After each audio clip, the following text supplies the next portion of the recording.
بارات کے کھانے کا حکم۔ میں نے سنا ہے کہ لڑکی کی شادی میں کھانا کھانا اور کھانا کھلانا دونوں حرام ہیں، کیا یہ بات درست ہے؟ بھئی حرام کا لفظ تو ذرا گاڑا لفظ استعمال کر لیا آپ نے۔ یہ ضرور ہے کہ بارات کی جو رسم ہے غیر شرعی ہے۔ اس پر میرا ایک پورا بیان ہے، آپ یوٹیوب پہ سرچ کر سکتے ہیں، بارات کا کھانا مفتی طارق مسعود، ایسے لکھ کے سرچ کریں گے پورا ایک تفصیلی بیان آئے گا کہ بارات کا کھانا کیوں غلط ہے اور کن صورتوں میں اس کی گنجائش ہے۔ بعض دفعہ لڑکی والے بارات نہیں کھلاتے تو رشتہ ہی ٹوٹنے کا خطرہ ہوتا ہے کہ لڑکے والے رشتہ توڑ دیتے ہیں۔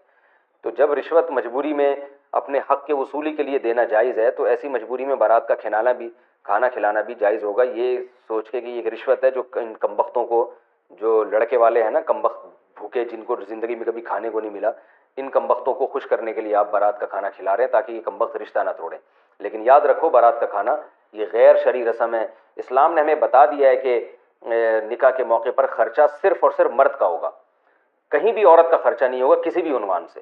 نکاح میں مہر ہے وہ مرد کے ذمہ لازم ہے، نان نفقہ ہے وہ مرد کے ذمہ لازم ہے، نکاح کے موقع پر چھوارے تقسیم کرنا یہ افضل ہے، یہ مرد کے ذمہ ہے، اور اسی طرح نکاح کے بعد جو ہے وہ ولیمہ کی سنت ہے وہ مرد کے ذمہ ہے۔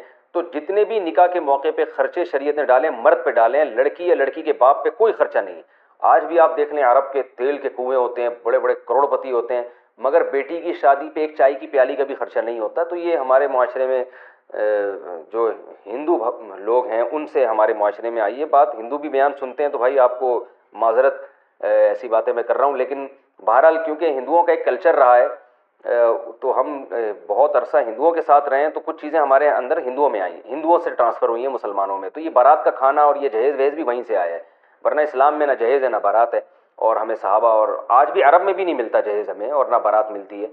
تو ہندوؤں میں یہ جہیز ہے اور بارات ہے، وہ ان کی پاس کوئی لاجک ہوگی اس کی، لیکن وہ اپنے مذہب پہ عمل کریں یا اپنی رسومات پہ عمل کریں۔ اب تو ان میں بھی بہت سے لوگ اس کے مخالفین پیدا ہو گئے ہیں جو جہیز کی مخالفت کر رہے ہیں۔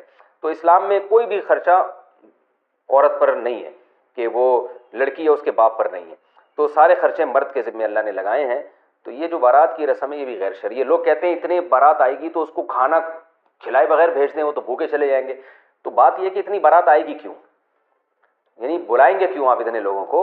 نکاح مجمع میں کرنا سنت ہے، نکاح کے لیے مجمع اکٹھا کرنے کی ہمیں نہیں ملتا کہ مجمع اکٹھا کرنے کی ضرورت ہی نہیں ہے۔ مجمع پہلے سے ہو اس میں نکاح کر دیں، جیسے جمعے کی نماز میں مجمع ہوتا ہے وہاں نکاح کر دیں، تو یا ویسے ہی عام نمازوں میں لوگوں کا مجمع ہوتا ہے تو مسجد میں وہاں نکاح کر لیں آپ۔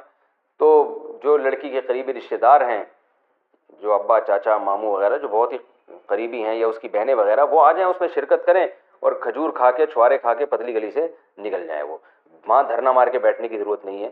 اور پھر جب دلہن کو رخصت کرنے کے لیے جو بھی لڑکے کی اماں بہنیں وغیرہ آئیں، اس وقت تو بڑی محبت دکھا رہی ہوتی ہیں کہ ہائے ہماری جو ہے نا بھابھی اور ہماری بہو ماشاءاللہ کتنی چاند سی۔ بعد میں پھر انہوں نے جو ستانا ہوتا ہے وہ تو وہ جو جنہوں نے ستانے والی ہیں وہ سن رہی ہیں معذرت کے ساتھ، میں آپ کے علاوہ کی بات کر رہا ہوں۔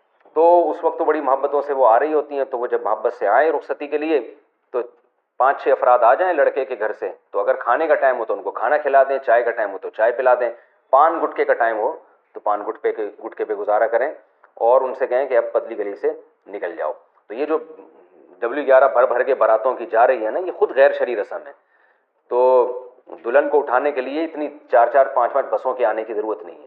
ہاں پھر جتنے بھی لڑکی والے ہیں وہ کہہ دیں کہ بھئی اپنے تمام رشتہ داروں کو کہ بھئی آج تو کھانا نہیں ہے، ہم تو 4-5 گھر افراد جا رہے ہیں دلہن کو اٹھانے کے لیے، سوری یعنی اٹھانے کا مطلب یہ ہے کہ دلہن کو جو ہے لانے کے لیے، تو کھانا جو ہے وہ کل دولہا کے گھر پر ہوگا انشاءاللہ۔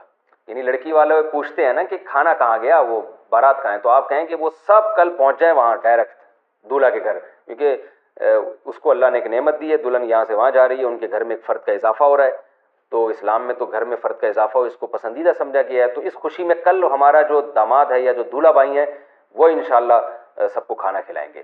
تو جو بھی پوچھے نا کہ کھانا کہاں ہے تو بولے کل پہنچ جاؤ، ان کو ایڈریس دے دیں اور پورا گوگل میپ پہ ان کو ایڈریس سمجھا دیں اچھی طریقے سے۔ تو یہ شریعت کے مزاج کے مطابق ہے۔ یہ جو باراتوں کے کھانے ہم نے لیے ہیں غیر مسلموں سے اور اس کی وجہ سے لڑکی والوں کو بے پناہ نقصان ہو رہا ہے، تو خدا را اس رسم کو ختم کرنے کی کوشش کریں۔ میرے سامنے ایسے کئی واقعات ہیں، بوڑھا باپ آیا کہ میری 6 بیٹیاں ہیں اور جہیز تو کہہ رہے میں نے کر لیا، ایک ایک بیٹی پہ میں اگر بارات کھلاتا ہوں، اچھا میں نے خود یعنی میں اس بزرگ کو جانتا تھا، تو انہوں نے کہا کہ میں نے گھر پہ فور سیل کا نوٹس لگا دیا ہے، یعنی گھر بیچنے پر آ گیا ہے وہ. کیا ضلالت ہے، کیا گمراہی ہے یہ کہ لوگ اپنی پراپرٹیاں بیچ بیچ کے بیٹیوں کی شادیاں کر رہے ہیں.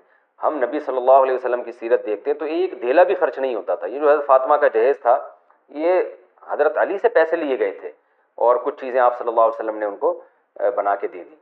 اور اگر کسی کا داماد مسکین ہو، غریب ہو، حضرت علی رضی اللہ تعالیٰ عنہ کے پاس تو پیسے ہی نہیں تھے، تو اگر بالفرض نبی صلی اللہ علیہ وسلم نے، ہم یہ فرض کر لیتے ہیں کہ اپنی بیٹی کو جہیز دیا ہے، تو آپ کا داماد اگر اتنا مسکین ہے کہ وہ گھر میں ایک برتن بھی نہیں خرید سکتا، تو ٹھیک ہے آپ پھر ایسے داماد کے ساتھ تعاون کریں.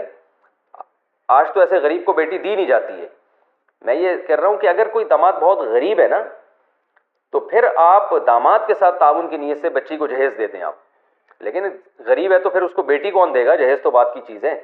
تو پیسے والا داماد ہے اور وہ خرید سکتا ہے ساری چیزیں، تو پھر آپ بولیں کہ بھائی تم خریدو یہ سب جہیز اور یہ سارے کھانے پلانے کا انتظام تم کرو. ہم دیکھتے ہیں نبی صلی اللہ علیہ وسلم نے اپنی 4 بیٹیوں کی شادی کی ہے، 3 میں تو کہیں بھی نہیں ہے جہیز کا.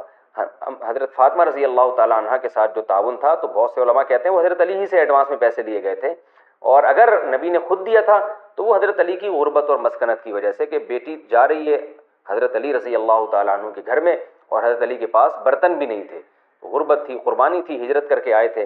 تو ایسا اگر نیک شریف داماد کسی کو مل رہا ہو، اتنا ہجرت کرنے والا اور قربانی دینے والا، جس کی وجہ سے اس کے پاس پیسے نہ ہوں، تو پھر اگر آپ اپنی بیٹی کے ساتھ تعاون کریں تو بڑی اچھی بات ہے. لیکن میں نے وہی بتایا کہ ایسے لوگوں کو آج کل رشتہ دیتا کون ہے.